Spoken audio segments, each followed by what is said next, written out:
issues and challenges. But our progressive politics and economic model is working for our citizens. We embarked on a project of social justice and economic empowerment, one that did not fear espousing a model of growth, which works for those that are most disadvantaged. There are a few markers that can explain more factually what we did. As of yesterday, the smallest member state of the European Union is the one that has registered the largest rate of economic growth in the European Union, 7.5% in one single quarter of the year. So we have the best performing economy in Europe, which is run by progressives. At the same time, Malta has the second lowest unemployment rate while registering the highest growth in employment in Europe. So a European economy with close to full employment, also run by progressives.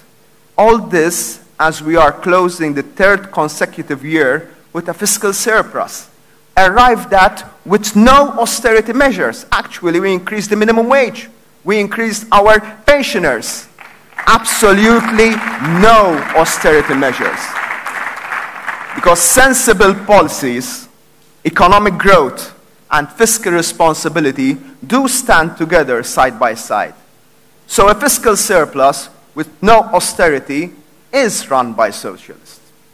We managed to do this by believing in enterprise and business, that they are important engines of our economy, and we should not be afraid of talking about business, but also by having the state that supports and empowers individuals that fall behind, helping them not by giving handouts, but by making it easier for them to work and earn a living. Making work pay was our approach to help individuals move up the social ladder. We did this by being innovative, disruptive. Women before were staying more at home and giving up finding a job. Childcare costs were the single biggest barrier to entry in the labor market. Our solution was to introduce free, universal childcare to all parents that work. The first and only European Union member state to do so. All schooling and transport costs for school are now free of charge. All this led to a drastic increase in female participation in the labor market, leading thousands of women to be economically independent for the first time in their lives. And that makes a huge difference. It makes a huge difference, especially for women who are in an abusive relationship, because it makes it easier for them to finally walk away from that abusive relationship. Economic independence that leads to emancipation, and the progressives are doing that. Now we are setting our sight on destroying the glass ceiling on female participation in politics by introducing affirmative action that will continue to change our society.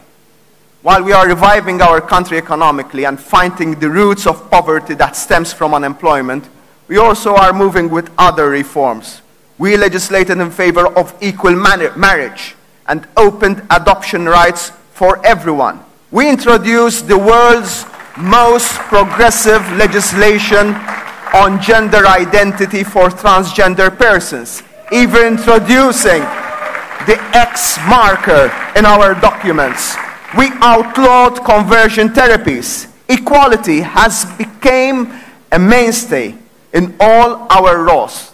Malta now ranks first in the Rainbow Europe Index with a score of 91.4%, with the second country trailing by a staggering 13 percentage points. All this is being done by progressives. This week, we took our progressive politics on LGBTIQ rights to Europe. 18 member states have joined Malta's initiative to sign a joint paper pushing the European Commission to give more rights to LGBTIQ persons across Europe. It is this kind of progressive politics, of unity, of equality, of fairness, of sustainability that Europe needs. It is only progressive forces joined together that can move such initiatives for our citizens. There is indeed scope for progressive social democratic policies in Europe if we manage to reclaim the banner of change and take over the politics of disruption. For our politics to reach new heights, we need a strong, progressive alliance which sees across artificial divides. Let us therefore stand together to fight division and barriers within politics, with politics then of unity and hope. A fair, free, and sustainable Europe is possible. Thank you very much.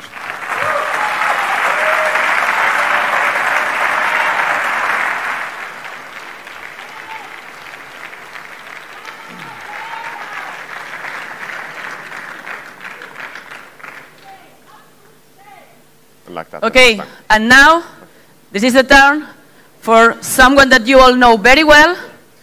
He was a basketball player, but he is also a tireless long-distance runner. He's a truly feminist, progressive, and pro-European leader that has brought up hope to Spain, Europe, and to the social democratic family. But he's also the man that he has proved everybody in the past months that nothing is impossible and that we must never give up. So, con todos vosotros, el secretario general del PSOE. Please welcome now the Secretary General and the President of the Government of Spain, Mr. Pedro Sánchez.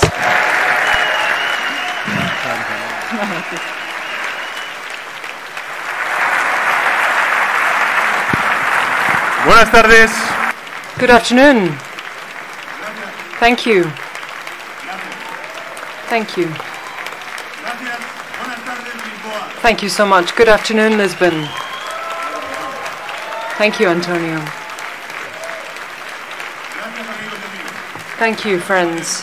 Thank you, comrades. Thank you so much, comrades. Now, Fernando Pessoa once said, dear Antonio, that politics could not be reduced to a mere battle. It could not be reduced to a reflection on how to obtain power, on how to come to power. And Antonio Costa, as the Prime Minister of Portugal, thanks also to the push forward by Portuguese socialists, has proved that coming to power is not as important as what is done when one is in government, what is done to transform the lives of citizens in Portugal. Your party, Antonio, has shown with your path forward, your struggle, that an alternative pathway is possible, where you have economic growth with social justice, where you have social cohesion with meeting with the growth and stability pact and improving public accounts. You are an example for our socialist family and, of course, for Spanish socialism too. So you have the support, the affection of we Spanish socialists, Antonio. You also have the affection and support of European socialists, and next year you will have the support and the affection of the Portuguese people because you will be elected Prime Minister once again. And so today, I should like to say that inspired by Portuguese socialism, we will be putting forward our general budgets in Spain with three aims within those budgets. First, we're going to have socially sustainable budgets. We're going to rebuild the welfare state and drive up average wage. We're also going to be betting on environmental sustainability with an energy transition to cleaner energy. And we're also going to be betting on financial sustainability, cutting our public debt and pushing Spain towards a new model away from the struggle that the country had faced under the previous administration. That is what we are going to be doing in Spain, Antonio. Dear friends, I wish also to thank you, and thank in particular Mr. Frans Timmermans for his political commitment. On many occasions, Frans has said that it's been an honor to be the candidate for the whole Socialist Party in the upcoming European elections in May 2019. But Frans, the honor is ours. It is our honor to have you as a candidate. It's the honor of the whole European socialist family.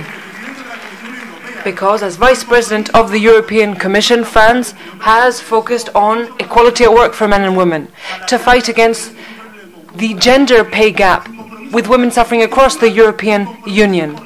Your commitment to the circular economy, to Agenda 2030 and to ensuring that the Sustainable Development Goals are met, to fight for representative democracy and fairness across the whole of the European Union. That is what Mr. Frans Timmermans has done. Now, to Spain, to Spaniards. When Europe is mentioned, well, there's a smile on our face. That's simply the situation, because in 2018, friends, we're celebrating the 40th anniversary of the Spanish Constitution. 40 years ago, friends, we would imagine the future of Spain. We'd think of our integration, our joining the European Union. Democracy, social justice, freedom. For 40 years in Spain under Franco's dictatorship, there was none of that. And so we'd smile to think of these values. Looking ahead to the European elections in May 2019, in our campaign, we must remember to have pride in what we've built over the past few decades. That's a great Europe. Today, young people can travel from Spain to Portugal to France to Holland with no passport. Young people can buy a plane ticket and travel at the drop of a hat from Madrid to Amsterdam for 20 or 30 euros thanks to the work of the European Union. Today we can go to any supermarket and buy a product and see every ingredient listed, information on its nutrition, on when it's going to expire. That's thanks to the fact that within the framework of the European Union we have built the rights of consumers.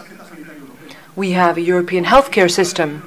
When we leave the European Union, if we run into trouble, we can go to any consulate of any European member state and ask for help. We've funded infrastructure, airports connecting citizens across our continent thanks to the solidarity of all the member states. We have an Erasmus program. In short, we've built a great Europe. If it weren't for the European Union, well, we'd simply have to come about with the European Union.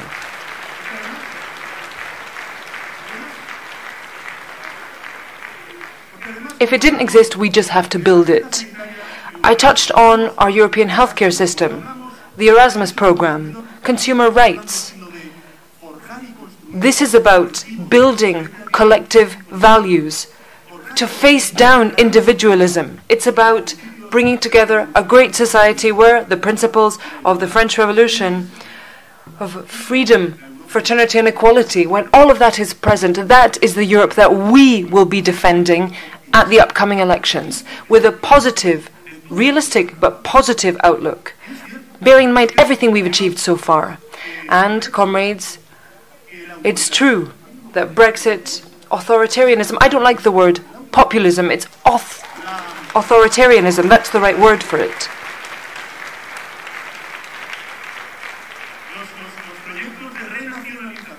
Renationalizing all of these different phenomena that have come across, of sidelining people, turning people inward, that's something that needs to get us thinking, not just criticizing these leaders, and of course that's something we have to do. We have to combat their ideologies. But all of this ought us to lead us to think that not all is well. But it's not enough to say, this isn't right. We can see that there are different symptoms cropping up in Brexit, authoritarianism, the rise of the far right in Europe.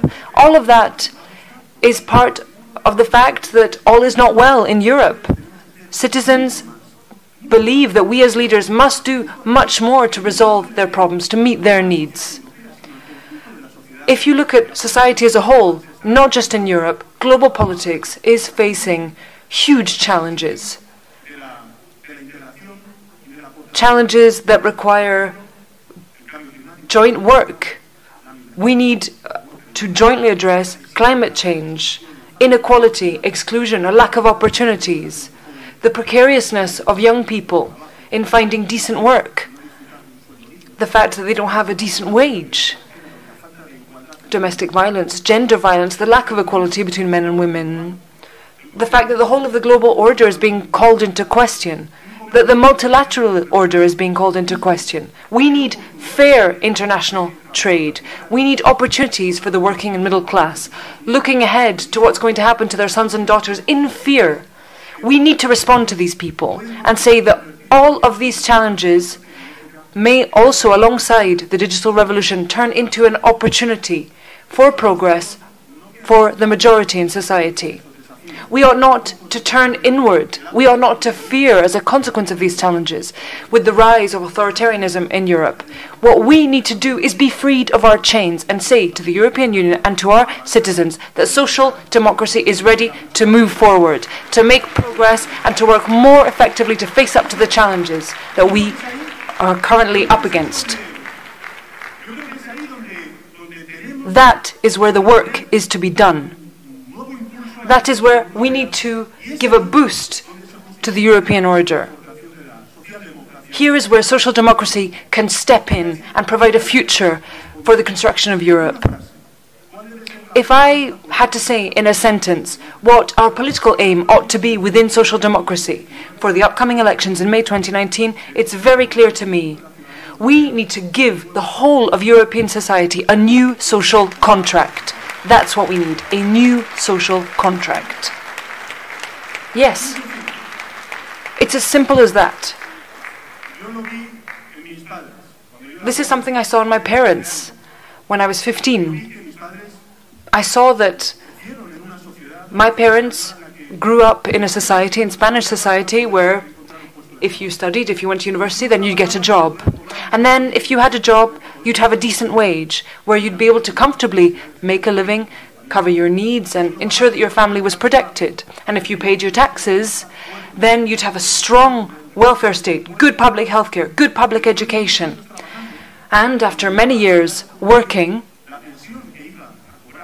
when you would have finished up your working life, you'd retire and you'd have a decent pension.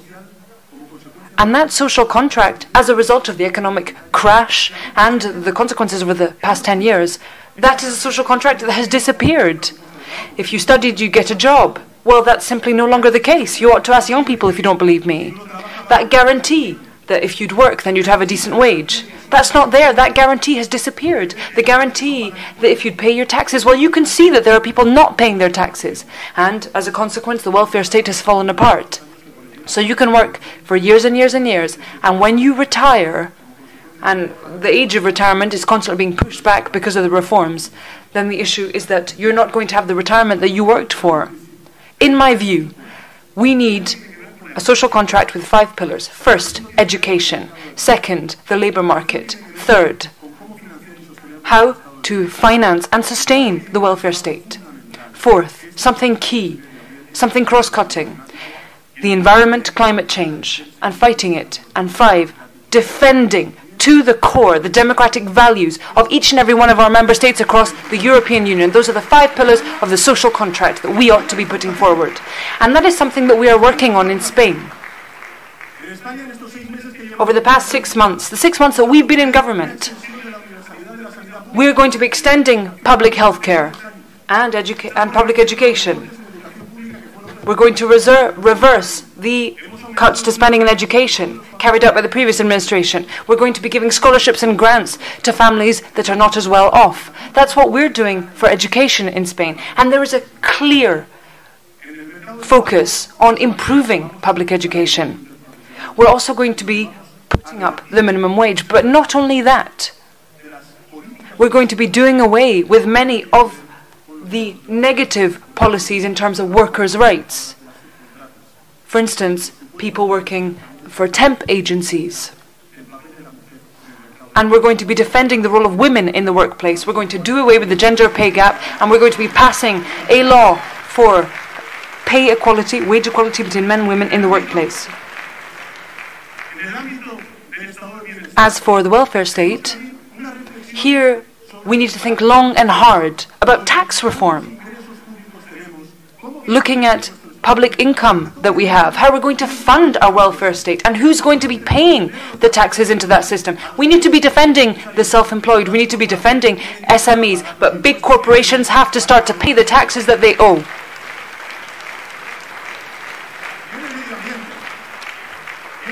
Now, the environment. The government of Spain has been absolutely clear on this point. We're going to be applying and implementing the Paris agreements. We're going to be fighting against climate change. That is one of the key core aspects of our policy. of part of our work in the public field. And then there's the issue of our democratic values. This is something that we are very clear on. This is something that other parties in Spain seem not to have understood. You can't say that you're pro-European but then use non-European values to try and take power in some parts of our country. And I say this because this is everything that we want to do in Spain. We want to write that social contract and have it apply across our country, but we cannot do this without the support of Europe. We cannot do this if we do not look at implementing policies around that social contract in education, not just the Erasmus program, but science, innovation, research, all of this on a European scale. If we're not talking about the European labour market and ensuring that we have a social pillar that is implemented with a European fund against unemployment, especially in times of economic crisis. That's something we need to see in our continent. If Europe turns inward, if Europe does not reaffirm its commitment in fighting against climate change and implementing the Paris agreements, if Europe cannot face up and battle the authoritarian forces that want to break up our joint project and question our global multilateral order that we're defending, that's what the social democratic family is defending in Europe. It will be very difficult to sign that social contract, no matter how hard we work. Social governments in the member states, if we do not have the support from the whole of the European social democratic family and the whole of the European Union, it's going to be very difficult. And that's why it's so important, Franz, that you be the next president of the European Commission. And so all of this said, friends, there are many causes that we must work on. Gender equality, climate change, the fight against inequality, against precariousness, creating jobs, and ensuring that we bear young people in mind in all these aspects in all our countries. These are many different causes to work on. People always say that things are difficult for social democracy, my friends. But when has it ever been easy? That's my question. When?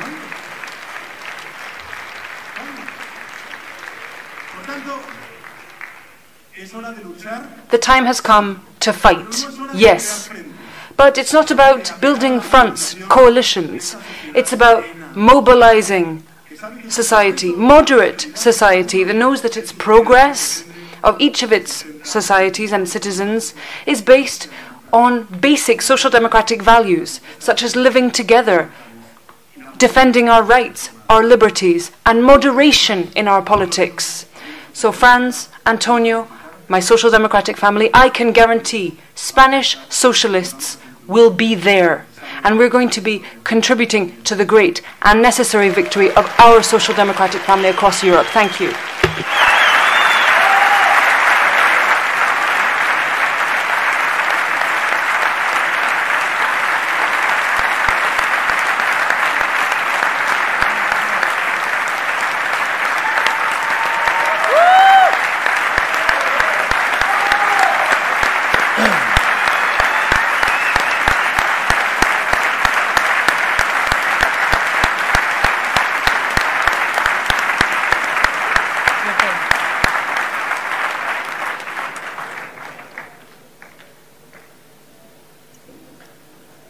It's now my privilege to present to you a man from Goa, the author of Jerigonza, the former mayor of this beautiful town of Lisbon, a progressive, visionary and a determined leader who showed Lisbon, Portugal and Europe the path from austerity to social reform.